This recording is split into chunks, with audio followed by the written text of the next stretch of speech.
തെരഞ്ഞെടുപ്പിന് ശേഷം നമ്മൾ കാണുന്നത് ഫ്രാൻസിലെ തെരുവുകളിൽ വലിയ സംഘർഷം ഉണ്ടാകുന്നതാണ്. സംഘർഷം എന്ന് വെച്ചാൽ അങ്ങനെ വലിയ സംഘർഷമല്ല, പക്ഷേ ഈ നാഷണൽ റാലിയെ പിന്തുണയ്ക്കുന്ന ആളുകളും ലെഫ്റ്റിനെ പിന്തുണയ്ക്കുന്ന ആളുകളും മാക്രോണിൻ്റെ പാർട്ടിയെ പിന്തുണയ്ക്കുന്ന ആളുകളും ഒക്കെ തെരുവിലിറങ്ങുകയും അവർ പരസ്പരം പോരടിക്കുകയൊക്കെ ചെയ്യുന്ന കാഴ്ച നമ്മൾ കണ്ടു. പക്ഷേ അവിടെ കൗതുകരമായി തോന്നിയത്, ഞാൻ BBC-യുടെയും അൽ ജസീറയുടെയും അങ്ങനെ ഇൻ്റർനാഷണൽ വെബ്സൈറ്റുകളിലൂടെ ഒക്കെ സഞ്ചരിച്ചപ്പോൾ വിദ്യാർത്ഥികളുടെയും ചെറുപ്പക്കാരുടെയും റിയാക്ഷൻസ് ഒരുപാട് കണ്ടു. ഇവരുടെ എല്ലാം റിയാക്ഷൻസ് ഈ നാഷണൽ റാലി പാർട്ടിക്കെതിരാണ്. അതായത് ഫ്രാൻസിൻ്റെ ഒരു പൊളിറ്റിയിലേക്ക് കടന്നു കയറാനായിട്ട് ഈ ഫാർ റൈറ്റുകൾ അനുവദിക്കില്ല എന്ന് വളരെ ഭയങ്കര ലൗഡായിട്ട് സംസാരിക്കുന്ന ചെറുപ്പക്കാരെയാണ് അവിടെ കണ്ടത്. നമ്മുടേതിൽ നിന്ന് ഭിന്നമായിട്ട് കുറെക്കൂടെ വൈബ്രൻ്റായി ഈ രാഷ്ട്രീയത്തിൻ്റെ അപകടത്തെ തിരിച്ചറിയുന്ന ഒരു യങ് ജനറേഷൻ അവിടെ ഉണ്ട് എന്ന് വിചാരിക്കണോ?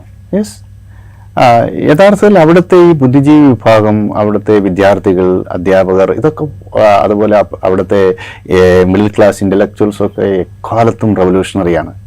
അത് ഇന്ത്യയിൽ അങ്ങനെ തന്നെയല്ലേ?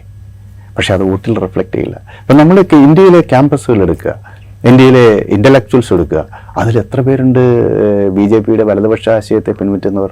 വളരെ കുറവാണ്. ഇന്ത്യയിലെ എണ്ണം പറഞ്ഞ സാമ്പത്തിക ശാസ്ത്രജ്ഞർ, ഇന്ത്യയിലെ സാമൂഹ്യ ശാസ്ത്രജ്ഞർ, ഇന്ത്യയിലെ പ്രധാനപ്പെട്ട വിദ്യാഭ്യാസ കേന്ദ്രങ്ങൾ, സർവകലാശാലകൾ ഒക്കെ എടുത്തു കഴിഞ്ഞാൽ അവർ ലിബറൽ ജനാധിപത്യത്തിൻ്റെയും ഇടതുപക്ഷ ആശയങ്ങളെയും പിൻപറ്റുന്നവരാണ്. പക്ഷേ റിസൾട്ട് അങ്ങനെയല്ലല്ലോ. അപ്പോൾ അതുപോലെ തന്നെ ഫ്രാൻസിലെ ഇപ്പോൾ ഈ യൂത്ത് വിശിഷ്യ, ഇപ്പം നമ്മൾ അമേരിക്കയിൽ എടുത്തു കഴിഞ്ഞാൽ അമേരിക്കയിലെ ക്യാമ്പസുകളിൽ അവർ ടെൻറ്റ് കെട്ടി സമരം നടത്തുകയാണ്.